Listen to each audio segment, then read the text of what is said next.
कारण शिंदे फक्त या बैठकीतून गेलेले आहेत बाकी कामासाठी, त्यामुळे बाकी सगळे उपस्थित होते.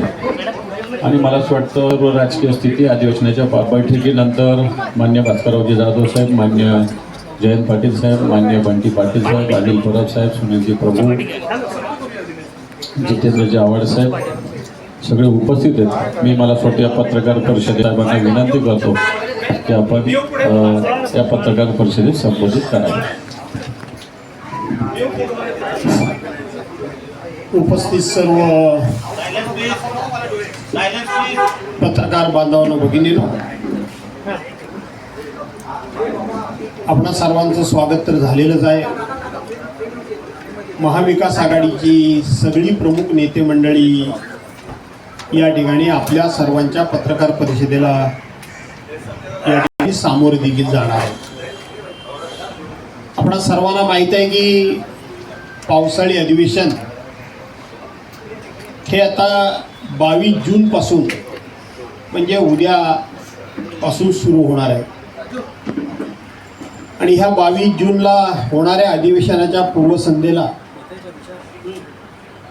नेहमीच्या पद्धतीप्रमाणे, रीतिरिवाजाप्रमाणे आपण एकत्रितपणे भेटतो आहोत.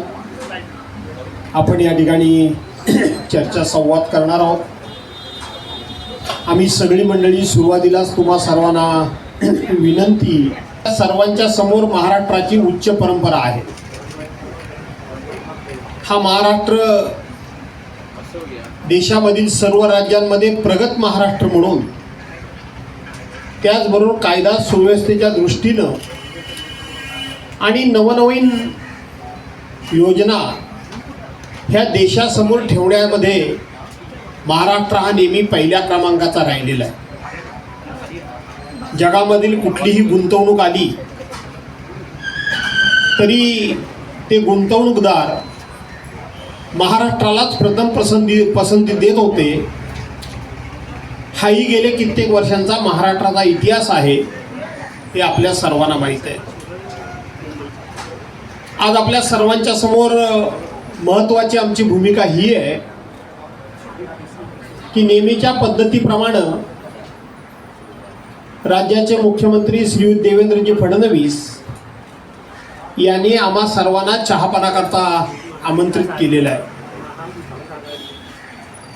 आणि या चहापानाला न जाण्याचा आम्ही निर्णय घेतलेला आहे. अर्थात तुमच्यासारखे पत्रकार मित्र हेही म्हणतील की आताची ही नेहमीचीच प्रथा झालेली आहे की सत्ताधारी पक्षानं अधिवेशन करतो की प्रत्येक वेळी जी आम्ही भूमिका मांडतो आणि सरकारचं अपयश, सरकारच्या चुका, सरकारचं वागणं आणि सरकारच्या का घेत नाही याचा आम्ही खुलासा प्रत्येक वेळी केलेला आहे. पण तुमच्यासारखे जाणकार पत्रकार असं आम्हाला सांगू शकतील का की तुम्ही मागच्या वेळेला नाराजी व्यक्त केली होती, तुम्ही काही सूचना केल्या होत्या, त्या सूचना करण्यामध्ये सरकार पुढाकार घेतंय, सरकारच्या वागण्यामध्ये, सरकारच्या कार्यपद्धतीमध्ये काही सुधारणा झाली का, असा जर तुम्हाला प्रश्न केला तर तुम्ही देखील आमच्या मताशी सहमत व्हाल की सरकारचं वागणं हे सुधारणं तर सोडा, परंतु हळूहळू सरकार हे सुधारण्याची अपेक्षा करण्याच्या पलीकडे जायला लागले. आज आपण बघतो, आज तारीख आहे 21 जून. हा महिना म्हणजे प्रचंड पावसाचा महिना, परंतु आज 21 जूनला पाऊस पडलेला नाही. आणि मग हा महाराष्ट्र आता सुका दुष्काळ जाहीर करावा लागेल आणि ती आमची मागणी असेल. आणि म्हणून त्याची महाराष्ट्र सरकारनं काय तयारी केली आहे?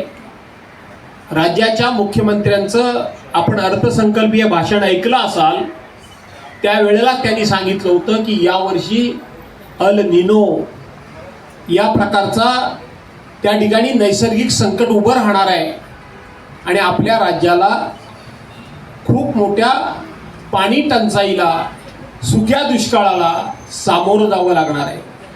मग हे जर तुम्हाला इतके अगोदर कळलं होतं तर या राज्यातल्या नागरिकांना या संकटाच्या झळा पोचू नयेत याकरता सरकारने कोणतीही उपाययोजना केलेली नाही. आणि म्हणून अशा सरकारच्या मांडीला मांडी लावून मी चहा पिऊ शकत नाही. त्याचबरोबर शेतकऱ्यांना हमीभाव देण्याचा शब्द या सरकारनं दिला होता. मग तो कांदा उत्पादक असेल, तो आंबा उत्पादक असेल, तो ज्वारी बाजरी उत्पादक असेल, तो गहू असेल, केळी असेल, ऊस असेल, एका शब्दानं सुद्धा आपण जर बघितलं तर भाष्य केलेलं नाही. आणि मग सरकार आता काय गोंडा मिरवणार आहे की आम्ही शेतकऱ्यांना कर्जमाफी दिली. प्रत्येक शेतकऱ्याचं 2 लाख रुपयापर्यंतचं कर्ज हे माफ केलं असं सांगणार आहे.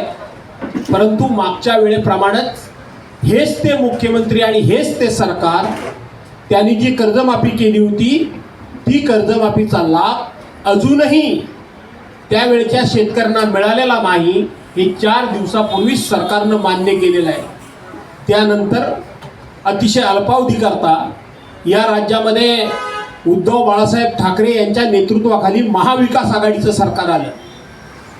त्यावेळेला ठाकरे यांच्या नेतृत्वाखाली महाविकास आघाडीनं या महाराष्ट्राच्या शेतकऱ्यांची कर्जमाफी केली होती. असा एक तरी शेतकरी या क्षणापर्यंत आपल्याकडे तक्रार घेऊन आलाय का की त्यावेळीची कर्जमाफी आम्हाला मिळाली नाही? अशी तक्रार अजिबात कोणाचीही नाही. या सरकारची नीतिमत्ताच अशी आहे. हे सरकार म्हणजे बदमाशांचं सरकार आहे. ऐन निवडणुकीच्या तोंडावर 2,53,00,000 महिलांना आम्ही बहिणींना 1,500 रुपयाची भाऊबीज देतो आहोत, आरती देतो आहोत, त्यांच्या खात्यामध्ये 1,500 रुपये आम्ही टाकतो आहोत असं सांगितलं. आणि आता तुम्ही बघितलं की ह्यांची नियत खराब आहे. त्यावेळेला सरसकट सगळ्या महिलांचे फॉर्म भरून घेतले. 1,500 रुपये मिळत आहेत म्हणून महिलांनी यांना भरभरून मतं दिली. आणि आता हळूहळू सरकार ही योजना आता बंद करण्याच्या मागे लागलेलं आहे. आणि ही बंद करत असताना आज 81 लाख महिलांचं त्यांनी वेगवेगळी कारणं काढून त्या ठिकाणी महिना 1,500 रुपये देण्याचं बंद केलंय. अरे त्यावेळेला 81 लाख महिलांची सरसकट मतं घेताना तुम्हाला लाजा वाटल्या नाहीत. आणि आज मात्र तुम्ही यांची सरसकट 81 लाख महिलांचं 1,500 रुपये तुम्ही बंद करतात. हे सरकार किती लबाड आहे त्याचं हे उत्तम उदाहरण आहे. 15,000 पुरुषांच्या नावावर त्या ठिकाणी 1,500 रुपये गेले. म्हणजे महिला आणि पुरुष यातला फरक फॉर्म भरून घेणाऱ्यांना समजत नव्हता. पण मला असं वाटतं फॉर्म भरून घेणाऱ्यांवर केलेल्या चुकीबद्दल त्यांच्यावर कारवाई झालीच पाहिजे. 81 लाख महिला या आता अपात्र ठरणार आहेत. त्या कोणामुळे ठरणार आहेत त्यांच्यावर कारवाई झालीच पाहिजे. पण ते करत असताना याची जबाबदारी राज्यकर्ते म्हणून शासनकर्त्यांवर नक्की येते. आणि म्हणून महाराष्ट्रातल्या जनतेनं भगिनींनी आपला विश्वासघात केलेल्या ह्या भावांना योग्य तो धडा शिकवावा असा मी आपल्या माध्यमातून या ठिकाणी आव्हान देखील करतो. 10 लाख तरुणांना मुख्यमंत्री युवा प्रशिक्षण कामामध्ये गुंतवलं. आज रेकॉर्ड आहे. गेल्याच अधिवेशनमध्ये नागपूरमध्ये या राज्याचे एक प्रमुख मंत्री जाहीरपणे सांगतात की होय 10 लाख लोकांना आम्ही कायम त्या ठिकाणी सरकारी नोकरीमध्ये सामावून घेणार आहोत. निवडणुकीच्या तोंडावर अशा लोकांना फसवलं, विश्वासघात केला. 24 ऑक्टोबर 2024ला एक GR काढला आणि त्या ठिकाणी NRHMच्या स्कीममध्ये जे कोणी कर्मचारी काम करत होते त्यांना आम्ही कायम करू अशा प्रकारचा लेखी GR त्या खात्याच्या मंत्र्यांनी काढलाय. आणि त्यांची मतं घेऊन आज त्यांना सांगतात की आम्ही तुम्हाला फक्त आणि फक्त प्रशिक्षणार्थी म्हणून 6 महिन्याची मुदत दिली होती, आणखीन 6 महिन्याची मुदत दिली, आता विषय संपला म्हणून सांगतात.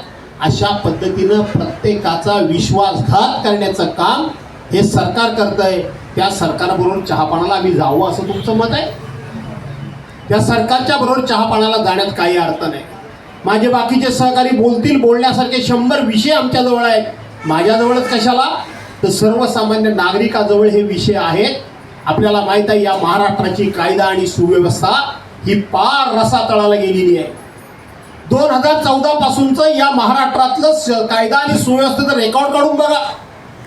2014 पर्यंत या महाराष्ट्राचे पोलीस हे स्कॉटलंडच्या पोलिसांची बरोबरी करू शकतात असं आम्ही अभिमानानं सांगत होतो, महाराष्ट्र सांगत होता. आज 3 वर्षाची मुलगी सुद्धा त्या नरसापूरमध्ये भोर तालुक्यामध्ये 65 वर्षाच्या नराधमाकडून सुटू शकत नाही आणि तो नराधम तिच्यावर बलात्कार करतो, तिचा खून करतो, तिला शेणाच्या त्या ढिगाऱ्याखाली गाडून टाकतो आणि ताट मानेनं बाहेर येतो. जाताना CCTV मध्ये दिसतोय, येताना CCTV मध्ये दिसतोय. आज आपण बघतोय की 22 लाख तरुणांचं भवितव्य नीट परीक्षेमध्ये या देशातल्या आणि राज्यकर्त्या लोकांनी 22 लाख तरुणांचं भवितव्य हे पूर्णपणे अंधकारमय केलंय. त्यांना अंधाराच्या खाईत लोटलंय. त्यांचं भवितव्य नेमकं काय? नागपूरमध्ये सुद्धा या संदर्भामध्ये एका तरुणानं त्या ठिकाणी आत्महत्या केली. 22 लाख तरुण. आणि वेदना अशा होतात की त्या पेपर फुटीचं खरं मूळ हे माझ्या महाराष्ट्रामध्ये असावा याच्यासारखं दुर्दैव नाही. पुणे असेल, नागपूर असेल, अमरावती असेल, या ठिकाणी हे पेपर फुटी करणारे लोक मिळावेत. काय करते काय आमची कायदा सुव्यवस्था? काय करते काय कायदा सुव्यवस्था? कायदा सुव्यवस्था फक्त जातीमध्ये लढे उभे करणाऱ्यांना प्रोत्साहन देते, पाठिंबा देते आहे, त्यांना पाठीशी घालते आहे आणि जातीचे लढे उभारण्याकरता म्हणून एक प्रकारे सरकारी प्रोत्साहन मिळून सरकारच्या वतीनं हे लोक प्रोत्साहित होत आहेत. हे महाराष्ट्राच्या दृष्टीनं अत्यंत गंभीर आहे आणि असे लोकांच्या बरोबर आम्ही त्या ठिकाणी कुठल्याही प्रकारची मांडीला मांडी लावून बसू शकत नाही. मंत्री आपसामध्ये लढाया करतायत, एकमेकाची माणसं चोरतायत, एकमेकाची माणसं पळवून नेत आहेत. एकमेकांची माणसं पळवून नेण्याकरता सत्तेमधले सत्ताधारी एकमेकाच्या विरोधात पोलीस बळाचा वापर करतायत, CBIचा वापर करतायत, EDचा वापर करतायत, NIAचा वापर करतायत, इन्कम टॅक्सचा वापर करतायत. अशा पद्धतीनं संपूर्ण महाराष्ट्रामध्ये सर्वांना वेठी धरण्याचं काम हे लोक करतायत. या लोकांच्या बरोबर मांडीला मांडी लावून चहा बसणं हे आम्हाला कदापि शक्य होणार नाही. आणि म्हणून शेतकरी असतील, कामगार असतील, महिला असतील, हे राज्य असेल, हे राज्य तर पूर्णपणे आता मंत्र्यांची आणि अधिकाऱ्यांची दलाली आणि कमिशनखोरी इतकी वाढलेली आहे. परवांच्या दिवशी याच महाराष्ट्रामध्ये बांधकाम व्यावसायिकांनी मुलाखतीमध्ये खुलेआमपणे कोणकोणत्या पातळीवर किती टक्के या ठिकाणी आपल्याला टक्केवारी द्यावी लागते बिलं मिळवण्याकरता, 56% यांचा भ्रष्टाचार वाढीस लागलेला आहे. 56%. आज आपण पाहतो की देशाच्या पंतप्रधानांनी नोटाबंदी केली, कॅशलेस महाराष्ट्र, कॅशलेस इंडिया, आणि आज प्रत्येक मताला 10, 15 रुपये रोखीनं वाटले जातात. हे पैसे येतात कुठून? जर नोटाबंदी झालेल्या आहेत तर ह्या नोटा यांच्याकडेच येतात कुठून?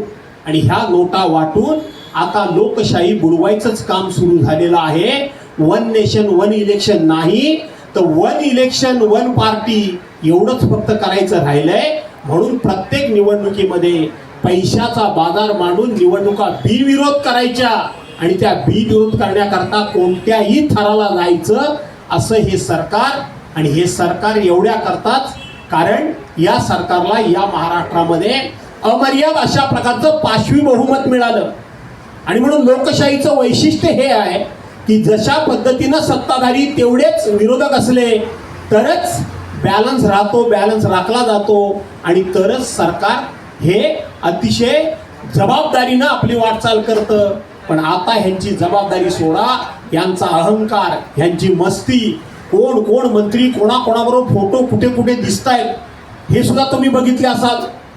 ते फोटो खरे की खोटे, दुसऱ्यावर आरोप करताना प्रत्येक गोष्ट मात्र खरीच आहे असा आरोप करायचा आणि आपल्यावर मात्र कटुकळा आरोप जर झाला तर ते सगळं खोटच आहे, मीच कसा धुतल्यात आणल्यासारखा आहे हे दाखवण्याचा काय प्रयत्न करतोय काही मंडळी करतायत. आणि म्हणून भ्रष्टाचारात गुंतलेले, चारित्र्य नसलेले, त्याचबरोबर राज्याचं देशाचं हित ज्यांना कळत नाही, शेतकऱ्यांचं दुःख ज्यांना कळत नाही, महिलांचा आक्रोश ज्यांना समजत नाही, तरुणांची वणवण ज्यांना कळत नाही, अशा सरकारबरोबर आम्ही चहा पानाचा कार्यक्रम न करण्याचा निर्णय घेतलेला आहे. हे तुमच्या मार्फत समस्त महाराष्ट्राला कळावं अशा भावनेतून आपल्या सर्वांना बोलवलेलं आहे. आम्ही आमचं पत्र लिखित स्वरूपामध्ये हे राज्याच्या मुख्यमंत्र्यांना पाठवणार आहोत, कारण त्यांच्याकडून देखील लिखित स्वरूपाचं आम्हाला निमंत्रण आलेलं आहे. हे आम्ही मान्य करतो आणि त्या संदर्भामधले आम्ही फक्त तुमच्यासमोर मुद्दे ठेवलेले आहेत. माझे सहकारी बाकीचे सुद्धा मुद्दे अन्य ठेवतील, ते मुद्दे ठेवलेले आहेत. तुम्हाला लिखित स्वरूपामध्ये पत्र सुद्धा आमचं म्हणणं जे आहे मुख्यमंत्र्यांना आम्ही पत्र पाठवलेलं आहे ते सुद्धा आम्ही देणार आहोत. आणि त्याचबरोबर उद्याच्या अधिवेशनामध्ये आम्ही तुम्हाला मुद्दे दिलेले आहेत. त्या सर्व मुद्द्यांची लढाई महाराष्ट्राच्या विधिमंडळाच्या विधानसभा असेल, विधान परिषद असेल, त्या विधिमंडळाच्या फ्लोअरवर आम्ही संख्येनं जरी असलो तरी सुद्धा आम्ही ते जोरदारपणे मांडणार आहोत.